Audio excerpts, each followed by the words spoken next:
ऐसी दुनिया की कल्पना करो जहां जादू सच में होता है। यह है ऑरोरिया, एक ऐसी जगह जहां हर कोने में जादू बिखरा हुआ है और हर कदम पर एक नया चमत्कार आपका इंतजार कर रहा है। ये चमकदार रंगों से जगमगाता है। यहाँ की हरियाली और पेड़ पौधे अपनी ही एक अलग कहानी कहते हैं। हर पत्ता, हर फूल और हर शाखा में एक अनोखी चमक है जो इस जगह को और भी जादुई बनाती है। यहाँ के जंगल, जादुई जंगल जहां तक नजर जाती है, फैले हुए हैं। इन जंगलों में चलते हुए ऐसा लगता है जैसे आप किसी सपनों की दुनिया में आ गए हों। यहाँ की हवा में एक अलग ही मिठास है और हर कदम पर एक नया रहस्य छुपा हुआ है। रहस्यमय जीव खुले में घूमते हैं। ये जीव न केवल देखने में अद्भुत हैं, बल्कि इनकी हरकतें भी जादुई हैं। ये जीव इस दुनिया के हर कोने में अपनी उपस्थिति दर्ज कराते हैं और हर किसी को अपनी ओर आकर्षित करते हैं। ऑरोरिया के बीचों बीच है एकेडमी ऑफ वंडर्स। ये एक ऐसी जगह है जहां हर कोई अपने सपनों को साकार कर सकता है। यहाँ के छात्र और शिक्षक मिलकर एक ऐसी दुनिया बनाते हैं जहां हर कोई अपनी पूरी क्षमता तक पहुंच सकता है। ये एक शानदार महल है। इसकी हर दीवार, हर कोना और हर मीनार एक अलग कहानी कहती है। इस महल की बनावट और इसकी भव्यता देखकर हर कोई मंत्रमुग्ध हो जाता है। इसकी मीनारें बादकों को छूती हैं। ये मीनारें न केवल ऊंचाई में अद्वितीय हैं, बल्कि इनकी बनावट भी अद्भुत है। इन मीनारों से देखने पर ऐसा लगता है जैसे आप पूरी दुनिया को अपने सामने देख रहे हों। छात्र यहाँ अपनी शक्तियों को नियंत्रित करना सीखते हैं। ये छात्र न केवल जादू सीखते हैं, बल्कि अपने अंदर की शक्तियों को भी पहचानते हैं। यहाँ की शिक्षा प्रणाली इतनी अद्वितीय है कि हर छात्र अपने आप में एक महान जादूगर बन जाता है। वे ताकतवर जादूगर और जादूगरनी बनते हैं। यहाँ के शिक्षक और प्रशिक्षक इतने कुशल हैं कि वे हर छात्र को उसकी पूरी क्षमता तक पहुंचने में मदद करते हैं। यहाँ के छात्र न केवल जादू सीखते हैं, बल्कि अपने अंदर की शक्तियों को भी पहचानते हैं। हवा में एक अलग ही ऊर्जा होती है। ये ऊर्जा न केवल महसूस की जा सकती है, बल्कि इसे देखा भी जा सकता है। यहाँ की हवा में एक अलग ही चमक है जो हर किसी को अपनी ओर आकर्षित करती है। गलियारों में हंसी गूंजती है। यहाँ के छात्र न केवल जादू सीखते हैं, बल्कि एक दूसरे के साथ मिलकर हंसी मजाक भी करते हैं। यहाँ का माहौल इतना खुशहाल है कि हर कोई यहाँ आकर खुश हो जाता है। छात्र अपने अपने जादू का अभ्यास करते हैं। उनकी छड़ियां चमकती हैं। ये छात्र न केवल जादू सीखते हैं, बल्कि अपने अंदर की शक्तियों को भी पहचानते हैं। यहाँ की शिक्षा प्रणाली इतनी अद्वितीय है कि हर छात्र अपने आप में एक महान जादूगर बन जाता है। कहानियों वाले जीव उनकी मदद करते हैं। ये जीव न केवल देखने में अद्भुत हैं, बल्कि इनकी हरकतें भी जादुई हैं। ये जीव इस दुनिया के हर कोने में अपनी उपस्थिति दर्ज कराते हैं और हर किसी को अपनी ओर आकर्षित करते हैं। यह अजूबों और उत्साह से भरी जगह है। यहाँ हर कोई अपने सपनों को साकार कर सकता है। यहाँ के छात्र और शिक्षक मिलकर एक ऐसी दुनिया बनाते हैं जहां हर कोई अपनी पूरी क्षमता तक पहुंच सकता है। यह जगह न केवल जादू से भरी है, बल्कि यहाँ का हर कोना एक नई कहानी कहता है। लीरा एक छोटे से साधारण शहर में रहती थी। उसका जीवन सरल था। वह स्कूल जाती थी। वह अपनी दादी की बेकरी में मदद करती थी। लीरा रोमांच का सपना देखती थी। वह कुछ बड़ा चाहती थी, लेकिन वह अपनी दिनचर्या में फंसी हुई महसूस करती थी। लीरा को नहीं पता था कि उसका जीवन बदलने वाला है। जादू उसके दरवाजे पर दस्तक देने वाला था। उसे जल्द ही अपनी असली नियति का पता चलने वाला था। और यह सब एक रहस्यमय पत्र से शुरू हुआ। एक शाम एक उल्लू आया। उसके पास एक पत्र था जो पन्ना मोम से सीलबंद था। पत्र लीरा के नाम था। मुझे कौन पत्र भेजेगा, वो भी उल्लू के पोर्टला। कांपते हाथों से उसने उसे ओपन।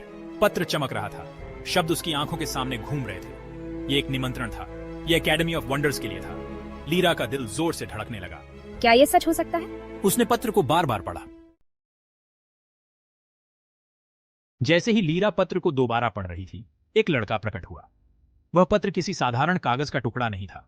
यह एक जादुई पत्र था जो लीरा को एक नई दुनिया में ले जाने वाला था। वह हवा से प्रकट हुआ। जैसे ही लीरा ने पत्र को छुआ, हवा में एक हलचल हुई और अचानक एक लड़का उसके सामने खड़ा था। उसकी आंखें नीली चमक रही थी और एक शरारती मुस्कान थी। उसकी मुस्कान में एक रहस्य छिपा था, जैसे वह कुछ जानता हो जो लीरा नहीं जानती। तुम लीरा हो ना? मैं कियान हूं। उसने अपने हाथ को आगे बढ़ाया, जैसे वह उसे एक नई यात्रा पर ले जाने के लिए तैयार हो। मैं तुम्हें ऑरोरिया ले जाने आया हूं। यह एक ऐसी जगह है जहां जादू और वास्तविकता का मिलन होता है। लीरा को अपनी आंखों पर विश्वास नहीं हो रहा था। जादू सच था। उसने हमेशा कहानियों में जादू के बारे में सुना था, लेकिन अब वह खुद इसका अनुभव कर रही थी। और यह लड़का कियान एक जादूगर था। उसकी उपस्थिति में एक अजीब सी शक्ति थी जो लीरा को अपनी ओर खींच रही थी। कियान ने उसे सब कुछ समझाया। उसने बताया कि ऑरोरिया एक ऐसी जगह है जहां हर कोई जादू का उपयोग कर सकता है। उसने उसे ऑरोरिया के बारे में बताया। ये एक अद्भुत जगह थी जहां हर कोने में जादू बिखरा हुआ था। उसने कहा कि वह भी एक जादूगरनी है। लीरा को यह सुनकर बहुत आश्चर्य हुआ। उसने कभी नहीं सोचा था कि उसके अंदर भी जादू की शक्ति हो सकती है। यह सब एक सपने जैसा लग रहा है। लीरा ने सोचा कि क्या यह सब सच है या वह कोई सपना देख रही है। लीरा हैरान थी। उसने कभी नहीं सोचा था कि उसकी साधारण सी जिंदगी में इतना बड़ा बदलाव आ सकता है। लेकिन अब वह एक नई यात्रा पर थी, एक ऐसी यात्रा जो उसकी कल्पना से परे थी। भाग 5। टैमसन किताबों वाली विजर्डनी। क्यान लीरा को एक ग्लोविंग दार द्वार से ले गया। उन्होंने अजूबों की दुनिया में कदम रखा। यह औरोरिया था। जैसे ही वे एकेडमी के पास पहुंचे, वे एक और छात्र से मिले। ये टैमसन है। टैमसन के बाल लाल थे और आंखें ग्लोविंग दार हरी थीं। उसके पास किताबों का एक ढेर था जो खुद से भी ऊंचा था। अकेडमी में आपका स्वागत है लीरा। मुझे लगता है कि आपको यहाँ बहुत अच्छा लगेगा। भाग 6। क्षितिज पर साया, जारथोस का थ्रेट। जैसे ही लीरा ने एकेडमी की खोजबीन की, उसे बेचैनी महसूस हुई। जारथोस नाम के एक दुष्ट मैजिक घर के बारे में चर्चाएं हो रही थीं। वह औरोरिया को अंधेरे में डुबाना चाहता था। उसने जादू के संतुलन को खतरा था। शिक्षकों ने जारथोस के बारे में फीरते हुए बताया। वह एक शक्तिशाली मैजिक घर था। उसे रोकना ही होगा। लेकिन इतने ताकतवर व्यक्ति को वे कैसे हरा सकते थे? # भाग 7। परछाइयों का पर्दा। एक आने वाला खतरा। जारथोस के पास एक शक्तिशाली चीज थी, परछाइयों का पर्दा। यह कोई साधारण वस्तु नहीं थी, बल्कि एक प्राचीन और खतरनाक जादुई वस्तु थी जो सदियों से खोई हुई थी। इसमें औरोरिया से जादू को खत्म करने की शक्ति थी। यह पर्दा एक बार सक्रिय हो जाने पर पूरे औरोरिया की जादुई ऊर्जा को सोख लेता और उसे एक निर्जीव अंधेरे में डूबे हुए स्थान में बदल देता। अगर वह सफल हो गया तो औरोरिया हमेशा के लिए अंधेरे में डूब जाएगा। यह केवल जादू का अंत नहीं होगा, बल्कि हर जीवित प्राणी के लिए एक भयानक अंत होगा। पेड़, पौधे, जानवर और यहाँ तक कि इंसान भी इस अंधेरे के प्रभाव से बच नहीं पाएंगे। मेरे अंदर दृढ़ संकल्प की लहर दौड़ गई। मुझे पता था कि यह लड़ाई आसान नहीं होगी, लेकिन मुझे हार मानने का कोई इरादा नहीं था। मुझे इस जादुई दुनिया की रक्षा करनी थी। औरोरिया की सुंदरता और जादू को बचाने के लिए मुझे अपनी पूरी ताकत और साहस का उपयोग करना था। मुझे जारथोस को हराने में मदद करनी थी। वह एक शक्तिशाली और खतरनाक जादूगर था जिसने कई बार अपनी शक्ति का प्रदर्शन किया था। भले ही मैं अभी एक नौसिखिया ही क्यों न हूं, मुझे अपने जादू को और मजबूत करना था और इसके लिए मुझे कठिन प्रशिक्षण और अभ्यास की आवश्यकता थी। भले ही इसके लिए मुझे अपने डर का सामना करना पड़े। मुझे अपने अंदर के डर और संदेह को दूर करना था और अपने मिशन पर ध्यान केंद्रित करना था। ये एक लंबी और कठिन यात्रा होगी, लेकिन मुझे विश्वास था कि मैं इसे पूरा कर सकता हूँ। मैं अकेला नहीं था।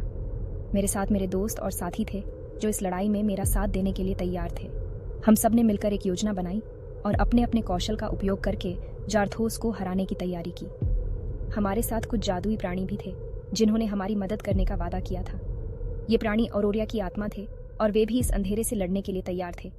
मुझे एक प्राचीन जादुई वस्तु भी मिली जो इस लड़ाई में मेरी मदद कर सकती थी। यह वस्तु एक शक्तिशाली हथियार थी जो केवल चुने हुए लोगों को ही मिलती थी। हम सब ने मिलकर जारथोस का सामना करने का निर्णय लिया। यह एक कठिन और खतरनाक मिशन था, लेकिन हम सब ने अपने दिलों में साहस और दृढ़ संकल्प को बनाए रखा। और फिर वह दिन आ गया जब हमें जारथोस का सामना करना पड़ा। यह एक भयंकर लड़ाई थी जिसमें जादू और अंधेरे की ताकतें आपस में टकराईं, लेकिन हम हार मानने वाले नहीं थे। अंत में हमारे साहस और एकता ने हमें जीत दिलाई। जारथोस को हराकर हमने औरोरिया को अंधेरे से बचा लिया। यह हमारी सबसे बड़ी जीत थी और हमने इसे अपने साहस और दृढ़ संकल्प से हासिल किया। औरोरिया फिर से अपनी पुरानी सुंदरता और जादू से भर गया। यह एक नई शुरुआत थी और हमने इस जादुई दुनिया को हमेशा के लिए सुरक्षित रखने का संकल्प लिया। # भाग 8। एक कठिन फैसला जाना है या नहीं। लीरा के सामने एक मुश्किल चॉइस था। क्या उसे औरोरिया में रहना चाहिए? क्या उसे विजर्डनी बनने के लिए ट्रेनिंग लेनी चाहिए, या उसे अपने साधारण जीवन में लौट जाना चाहिए? यह फैसला उसके लिए बहुत भारी था। मुझे अपनी दादी की याद आती थी, लेकिन मैं औरोरिया के खतरे को नजरअंदाज नहीं कर सकती थी और मैं अपने अंदर के जादू को नकार नहीं सकती थी। # भाग 9। नियति को अपनाना। लीरा का फैसला। लीरा ने एक गहरी सांस ली। वह जानती थी कि उसे क्या करना है। वह औरोरिया में रहेगी। वह जारथोस से लड़ने के लिए ट्रेनिंग लेगी। वह इस दुनिया की रक्षा करेगी। वह अपनी नियति को अपनाएगी। नए आत्मविश्वास के साथ मैं कियान और टैमसन के साथ इवनिंग हो गई। हम आगे आने वाली चुनौतियों का मिलकर सामना करेंगे। हम मैजिक घर बनेंगे और औरोरिया के लिए लड़ने को रेडी। # भाग 10। साहसिक कार्य। शुरू अज्ञात की ओर एक यात्रा। लीरा की यात्रा अभी शुरू ही हुई थी। उसे बहुत कुछ सीखना था। उसे अपनी शक्तियों पर महारत हासिल करनी थी। उसे ऑरोरिया के रहस्यों को उजागर करना था। लेकिन वह फियरी नहीं थी। मुझे एक ऐसी जगह मिल गई थी जहां मैं बिलोंग करती थी। मुझे ऐसे दोस्त मिल गए थे जिन्होंने मुझे अपनाया। साथ मिलकर हम किसी भी खतरे का सामना करेंगे। हम रोशनी के लिए लड़ेंगे। हम ऑरोरिया के जादू की रक्षा करेंगे।